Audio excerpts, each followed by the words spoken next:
Internal documents obtained by CBC News reveal a proposal for a massive new mobilization by Canada's military.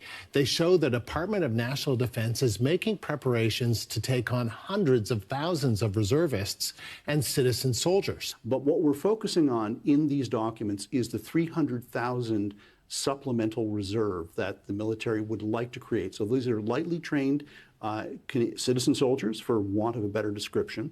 And what these documents do is they paint a picture of how difficult the task is going to be. I spoke with one expert who said this is basically the tallest order the Canadian military has received since the end of the Cold War, because they are looking to buy uniforms, they're looking to buy weapons, they're looking to buy equipment. And where's all of this going to come from when you have supply chains that are already strained, and the Canadian military is having trouble doing recruiting and getting people into just the regular and the permanent reserve forces? So it's a very tall matter. The Chief of the Defence Staff spoke with us. You'll see the story a little bit later. But what she said was that a viral claim about recruiting 300,000 reservists is circulating at the same time Canada can barely maintain its current personnel. 27,000 reservists. It's really highlighting a widening gap between the perception and the actual capabilities of our military. Ottawa's first procurement under the Defence Investment Agency is tiny. It's minuscule.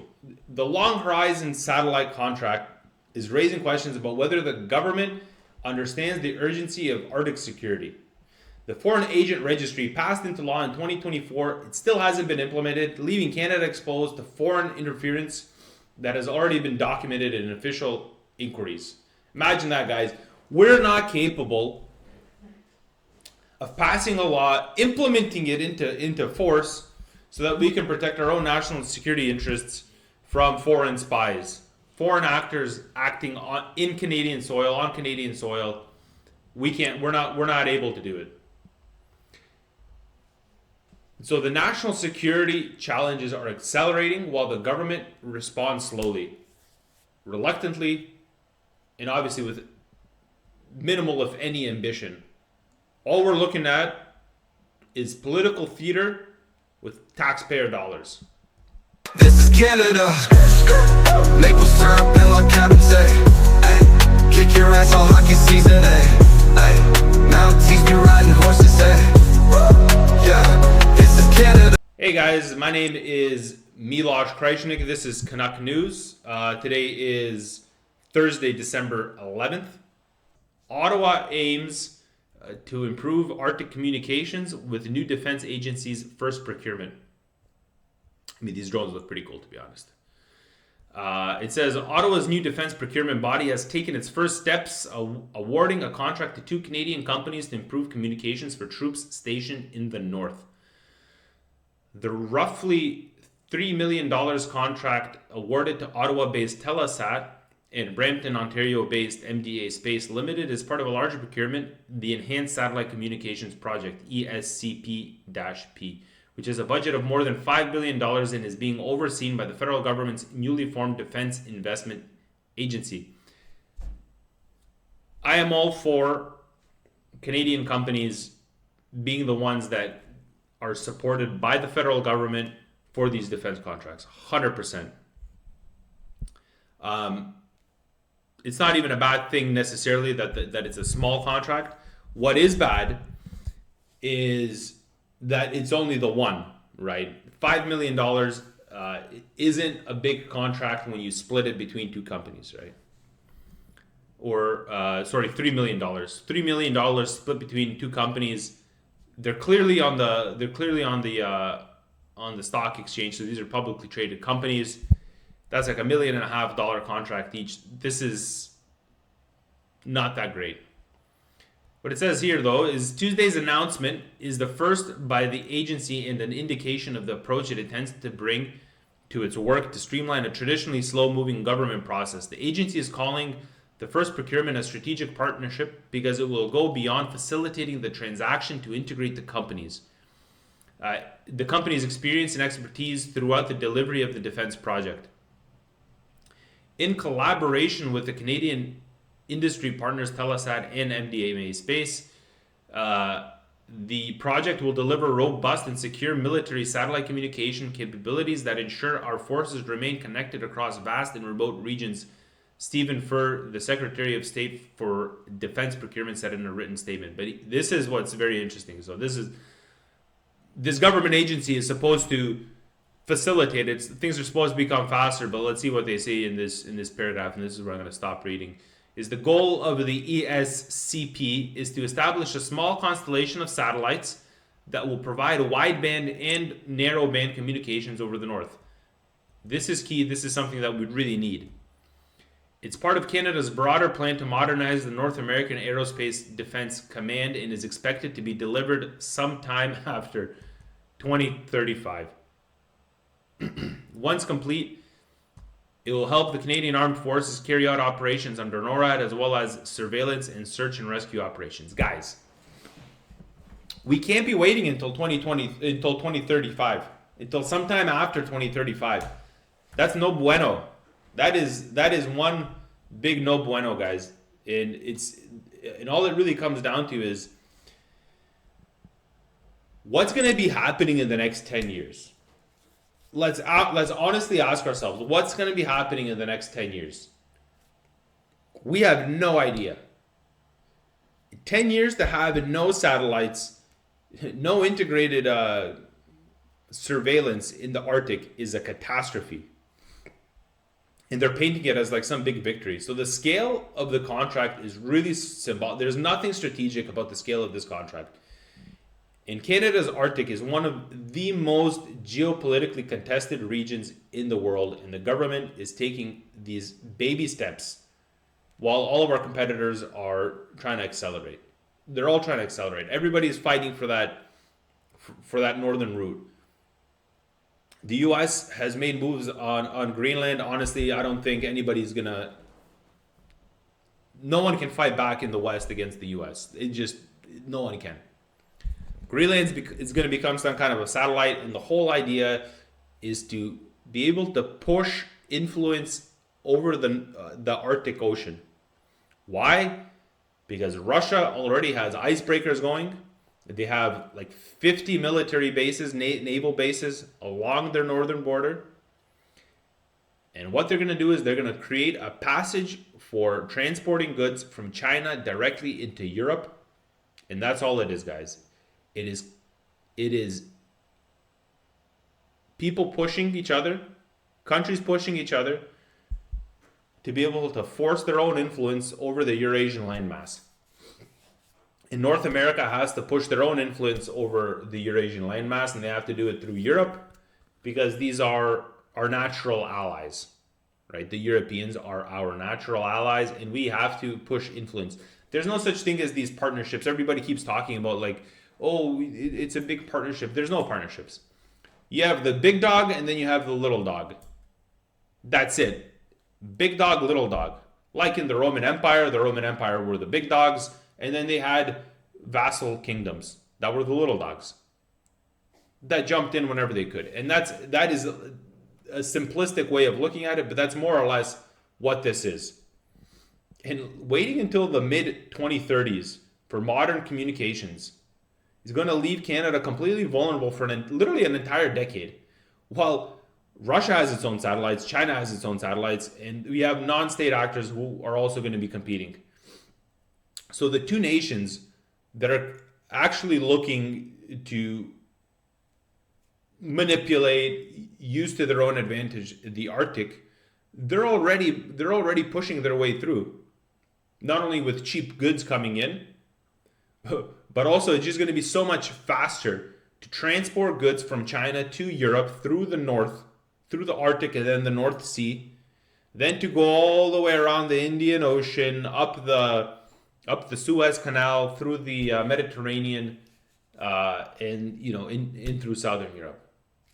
It's cutting the trip by literally like 5,000 kilometers. And so the government's even launched this new agency, and it's not fixing the deeper structural issue. Ottawa's procurement culture literally rewards delay and caution, and the bureaucracy just keeps growing. And it's always bureaucracy over readiness. There's never a time that Canada's like, this is getting done now. We don't care. It has to happen. We're seeing it with the goddamn pipeline. We're seeing it with the pipeline.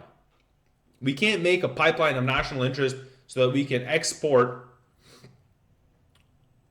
one of the world's leading natural resources that are needed to this day. We can't build a pipeline to the West Coast so that we can export it to Asian markets where we can get top dollar for what we have. No. Red tape, red tape, red tape. So if Canada is actually serious about Arctic sovereignty, and we have to be, the response cannot be a pilot contract that delivers nothing operational for 10 years. And a $3 million contract out of a $5 billion fund, that's less than 1% that's been allocated to these two companies. If you want to have a national strategy that's going to do something effective, allocate at least 5% as a pilot. Allocate 5%. Allocate 10%. Let's allocate 10%. And let's get these things done. Let's get these satellites up, these low Earth satellites up, low orbit Earth satellites up, within a span of 2 years, 3 years. Let's get it done. Let's get our engineers to do it.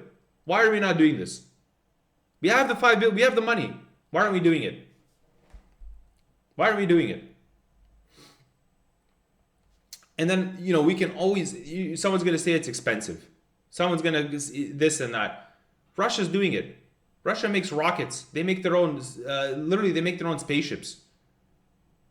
They make their own satellites. They have their own satellites. They make their own. They send everything themselves. The Russian economy shouldn't be considered stronger than the Canadian economy. But yet they're doing all of these things. In Canada is cutting through all this red tape. When you need something done, it has to get done immediately. Immediately. Nothing else, guys. And I want to show you guys this second article because it's key. It ties into everything else. So the Carney government is accused of dragging its feet on the foreign agent registry. So opposition MPs, national security experts, and human rights activists are accusing the federal government of dragging its feet on setting up a foreign agent registry. And just so you guys know, the foreign agent registry is quite literally the government registering foreign agents in a national database so that we know who's walking on our territory. And we have an open eye on these people at all times. You have to sign up if you're being sponsored from outside sources. You have to claim where you're being sponsored from. That's what this foreign agent registry is. If you're a politician, doctor, whatever, it doesn't really matter. If you're holding some kind of public position and you're earning money through a sponsorship outside of Canada, you have to register who's sponsoring you. That's what this means. Let's move on. The last Liberal government under the former Prime Minister Blackface Justin passed enabling legislation in June 2024 to set up a registry and name a commissioner to oversee it. So Blackface had this passed in June 2024. It's almost January 2026, guys. It's been like 18 months. Come on. But the new government of Prime Minister Mark Carney has still not announced the coming into force date for that legislation, the Foreign Influence Transparency and Accountability Act, nor has it named the independent commissioner to oversee the registry. Why? For a government that promised to work at speeds not seen in generations, it's frustrating that the registry is still not up and running, Conservative Foreign Affairs critic Michael Chong said in an interview on Tuesday. Even the NDP make fun of them. Even the NDP make fun of Carney. Certainly they're dragging their feet on it. Interim NDP leader Don Davies said in a separate interview, it is certainly deleterious considering that foreign interference and transnational repression are serious issues that are still with us. Yeah. Like, come on, man. Why is this even an issue? Like, we have Parliament passing the Foreign Influence Transparency and Accountability Act in 2024.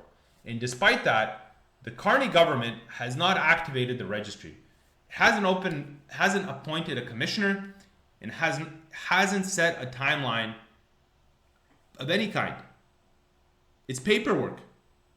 Guys, it's paperwork. What's the problem? And security experts are warning that Canada may enter into another election cycle with zero new protections for protecting Canadian democracy. Take that in. I honestly, I just find this insane. And so this is literally a direct failure to act on the recommendations of the Hogue Inquiry, which explicitly stated that foreign interference influenced Canada's democratic processes. And they labeled China and India as being the foreign actors that interfered with our foreign processes. So delaying this registry is literally undermining national security. It signals weakness to hostile foreign states, and it's prioritizing diplomatic sensitivities with China and India over the safety of the Canadian electoral system. We want to live in a safe, democratic society that we call Canada, with our judicial system that everybody loves. That whole Canadian dream, that Canadian dream has to be protected. Has to be protected by law. It has to be protected by the military. It has to be protected by intelligence and by surveillance. It has to be protected. We're not doing anything about it. We're literally not doing anything about it. So much so that we can't pass a goddamn law to make people, force people to register who's sponsoring them from abroad. It's embarrassing. And this isn't anything new. Like, this registry exists everywhere, and the US has had it for a very long time. It's had it since 1938. Since 1938, it's had it. On a side note, the US is having this foreign agents registry since 1938. The only institution in the US that's kind of exempt from it is APAC. Not going to get into it, but that's a fun fact. Australia has had this since 2018, and even the UK has had it since 2023. So UK's had it relatively recently, but they still have it. The Russians have it, the Chinese have it as well. You can't not have this if you want to protect the citizenry. If you're not implementing it, it's because you're getting paid from the side, or your buddies are getting paid from the side. Some kind of money is coming in from the side, and you don't want the citizenry to know. This delay is just reinforcing this long-standing pattern that we've seen. The liberal governments talk about protecting democracy, and they always avoid the hard policies and those steps required to actually do it, right? Military, surveillance, intelligence, and the judicial system. This is how we protect Canadian democracy. And so what's this all mean for Canada, right? Canada is increasingly treating national security as a public relations exercise and not its core responsibility. Because there's always big headlines and it never leads to anything. The Arctic Satellite Project is framed as championing of Canadian industry, not as a response to urgent military gaps, right? The foreign agent registry delay is framed as ongoing consultations, not as a failure to operationalize law. Do you see this? So we always have this back and forth. So we frame it one way, but we're not doing what needs to be done. The government is chronically reluctant to confront real threats. China and India were literally named in the Hogue Inquiry as active interferers in Canadian politics. And Ottawa's response has been literally avoidance. They've been delaying it, and we've even had a diplomatic reset that's leaving Canadians unprotected. So we're playing this game now where the U.S., we're going to treat the U.S. as a bigger threat to Canada than China, right? Than China, whose interests in Canada can only lie in the fact that they want a sneak peek or have a window open so that they can look into the US's backyard. This is why China would want to. This is why Huawei was pushing for 5G telecom networks to be set up throughout Canada, and Blackface almost did it until Trump told him no. And this cycle is just going to keep repeating. India is interested in Canada because Canada now has millions of Indians living within Canada's borders, and you don't know who might be trying to finance certain groups within India. Because we've had this. We clearly had it. A guy was assassinated. Canada blamed India for assassinating a Canadian citizen who was financing a Sikh separatist group. Everybody's modernizing. We're kind of standing still. Always red tape. The US, the UK, France, Germany, Australia, Japan. Everybody's rebuilding defense. Literally at wartime speeds, or they're trying to, at least at wartime speeds. But all of the military campaigns that have gone on post World War II, post, let's say, Cold War, those have all been just military expeditions. That wasn't an actual war. The Afghanistan war, it's not really a war. We didn't fight. We weren't shelling on a daily basis. We weren't shelling Afghanis with like 10,000 rounds as what's happening in Ukraine right now, right? There wasn't active intelligence, surveillance, and reconnaissance movements going on in which we had like dogfights in the air. We had this combined anti-aircraft systems targeting and all of that. None of that happened. So we've just been doing these military expeditions globally, right? NATO's gotten lazy with its military doctrine, quite literally. Everybody's military has gotten smaller because everybody was like, we're NATO. There's like 30 countries in here. We have like 1 billion people together. We're the golden billion. We have the strongest economy collectively in the world by far. We have the strongest military by far. We don't need that many people to protect our nation because we're just so big, right? The reality now is it's a little different.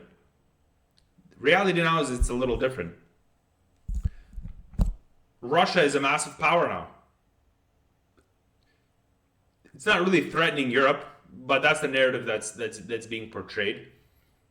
But it's a major player. China's an even bigger player, exponentially bigger player, economically and militarily. It's just bigger. And so what are you going to do now? Now you have to ramp up because you don't know what to expect, right? And the public is constantly left with mixed messaging, and there's no strategic direction.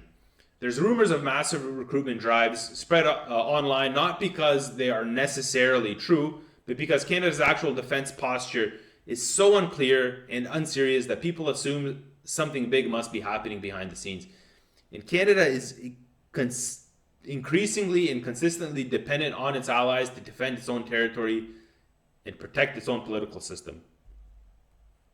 If we do not have a functional Arctic communications network, without a credible military recruitment strategy, and without a foreign agent registry, Canada is literally just becoming a passenger in its own defense strategy. We're then dependent not only economically, but we're dependent with intelligence and with military, with everything, for someone else to protect our own maritime borders. National security cannot be built on announcements, pilot projects, or delayed legislation. It requires decisive action, operational capability, and a government willing to acknowledge that the world is becoming more dangerous, not less. We are not seeing that with the liberals. We might see that with conservatives. I'm not really sure. Thank you for watching today. My name is Miloš Krajčnik. Stay informed, stay curious, and God bless Canada.